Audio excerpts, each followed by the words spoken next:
le grand live du numérique sur BFM Business. Et un Suédois peut en cacher un autre avec Ericsson à présent dans Tech & Co, donc sur BFM Business, le patron France d'Ericsson, Frank Botha. Frank Botha, bonsoir. Bonsoir. Merci d'être là. Votre big boss d'ailleurs, hein, le patron, le patron d'Ericsson tout court, était là aussi à vos côtés ce matin pour donner ses annonces, répondre présent à l'appel de l'Elysée en disant tiens, nous on va investir en France, on y croit, dur comme fer là, et on va notamment investir chez les ingénieurs dans la R&D. Tout à fait. À quoi ça va ressembler cet investissement? On a annoncé un investissement de 300 personnes dans un site qu'on va mettre en place sur Massy pour développer. Sur le plateau de Saclay, près du plateau de Saclay.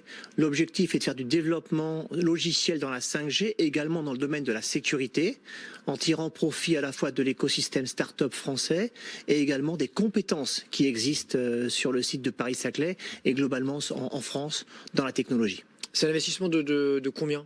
Combien de millions d'euros? Il n'y a pas de notion financière, c'est un investissement long terme avec 300 personnes sur les 2 ans à venir. Pourquoi la France? Vous aviez déjà d'autres centres ailleurs, dans d'autres pays, vous êtes bien implanté un peu partout en Europe et dans le monde, mais en Europe déjà, on vous connaît un peu partout.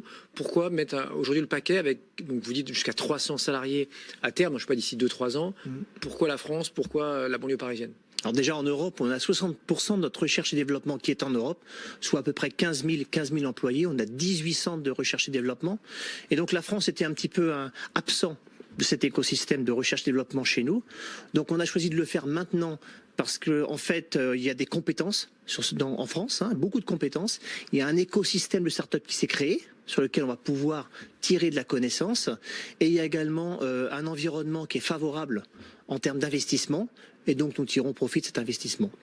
Bon, Massy, vous l'avez dit, donc au sein du pôle Paris-Saclay, ce focus mis sur la sécurité, la cyber, la 5G, qui, alors on disait qui mettra du temps à arriver, puis en fait là, peut-être que les choses se précisent. Enfin, aussi en France, l'appel d'offres au printemps, le début des commercialisations à l'été, avec des obligations aussi pour les 4 grands opérateurs de couvrir déjà quelques villes très rapidement, d'ailleurs d'ici à la fin de l'année, donc au bout de 6 mois. Vous, comment vous positionnez là-dessus là?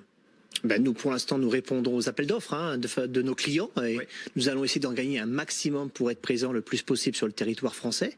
Ce que j'aimerais juste dire, c'est qu'aujourd'hui, la 5G, c'est une réalité, puisque dans le monde, il y a 53 réseaux commerciaux 5G. Vous allez dans une agence acheter une carte de téléphone 5G. En France, on n'en a pas pour le moment. En Europe, il y en a 6-7. Actuellement présents. Et dans les 53 déployés dans le monde opérationnel, Ericsson en équipe 24. Donc parfois on nous dit qu'on a du retard. Je ne vois pas très bien comment on peut avoir du retard. Ça ne veut pas dire que vous avez 50% de part de marché, mais vous êtes présent dans 24 de ces réseaux. Je ne vous compare pas à une startup, mais comme une startup qui dirait tiens, je travaille avec, j'en sais rien, 50% du CAC 40. Bon voilà, ça ne veut pas dire que l'équipe sur la moitié du CAC, 50% les salariés, mais elle a un contact, elle a un contrat, etc. Vous, quand vous dites donc quasiment la moitié de cette cinquantaine de réseaux d'opérateurs qui se retrouvent derrière, on dit toujours, on pointe du doigt, on dit tiens, la Corée du Sud est très en pointe. Est-ce qu'elle bosse avec vous, sachant que Samsung finalement est un concurrent, je l'ai appris récemment, eux-mêmes sont aussi équipementiers réseau. Est-ce qu'ils ont fait appel à des Européens ou ils sont restés entre guillemets? Les Américains ont fait appel à des Européens.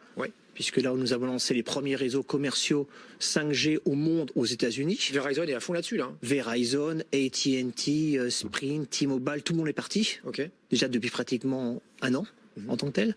La partie coréenne est partie, donc nous sommes aussi présents chez 3 opérateurs en Corée.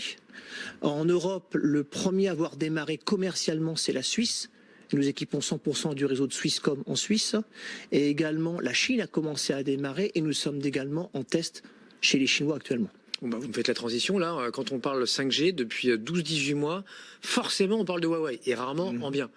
Est-ce que d'une manière ou une autre vous en profitez? Est-ce que voilà, on se met à Alcatel en France, même si on vous disait pas forcément en avance, vous les Européens, j'ai envie de dire, si je vous mets dans le même sac, alors qu'on parle évidemment d'entreprises bien distinctes. Est-ce que voilà, les ennuis, les doutes, les suspicions, à tort ou à raison, on n'est pas ici pour faire leur procès, eux s'en défendent évidemment, de dire il y aurait peut-être une porte dérobée, une fameuse backdoor, et que voilà, c'est dans cette guerre, ce climat sino-américain, il ne faudrait pas mettre le doigt là-dedans. En France, on a tergiversé. Finalement, la fameuse loi anti-Huawei, qui ne s'appelle pas évidemment comme ça, nous promet plutôt un cas par cas, ce qui ne semble pas arranger d'ailleurs vos clients opérateurs télécoms, en disant mais ça va nous retarder de manière inconsidérable. Comment vous tirez votre épingle du jeu? Et voilà, on est entre nous, la personne écoute. Comment ça se passe, Ericsson versus Huawei, en France et ailleurs? Donc d'abord, en tirer profit à court terme, pas certain. En plus, le pire qui puisse arriver à cette industrie, c'est qu'on refragmente totalement l'industrie et qu'on recrée deux camps. Et là, on ferait marche arrière 15 ans en arrière avec deux standards dans le monde entier. Et du coup, les coûts monteraient. Donc c'est pas non plus une bonne idée que de segmenter à nouveau l'ensemble de la technologie au niveau mondial. Ça, c'est une première réponse à votre question. Ensuite, le débat de la sécurité, qui est assez large. La 5G est la technologie mobile la plus sécure qu'on ait plus déployée ou développée. Dans les standards même de sa définition sont inscrits les principes de sécurité. Le problème, c'est que la sécurité, ce n'est pas qu'un problème de technologie. C'est un problème de bout en bout, également de comment on va gérer l'ensemble de ces technologies, l'ensemble de ces réseaux. Et à la fin, 100% de sécurité, ça n'existe pas. Donc on tombe sur des débats qui sont en qui vous avez confiance et en qui vous n'avez pas confiance.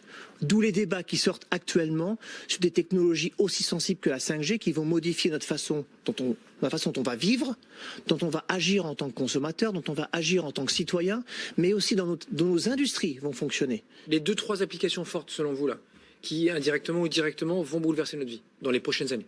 Alors il y a dans la partie consommateur, on va avoir une accélération de tout ce qui est réalité virtuelle, réalité augmentée.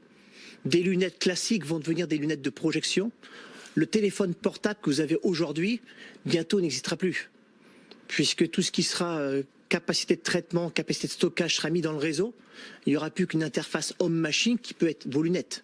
Donc ça va changer la façon dont on interagit avec les autres et le réseau. Donc le pari d'Ericsson, c'est tout simple, c'est dans quelques années, plus de smartphones, c'est plus nécessaire. C'est une des possibilités. Ouais. L'autre possibilité, c'est dans la partie industrielle. Quand on va faire disparaître les notions de latence, on pourra faire des opérations à cœur ouvert à distance. On pourra piloter des drones dans les villes à distance. On pourra conduire des véhicules à distance.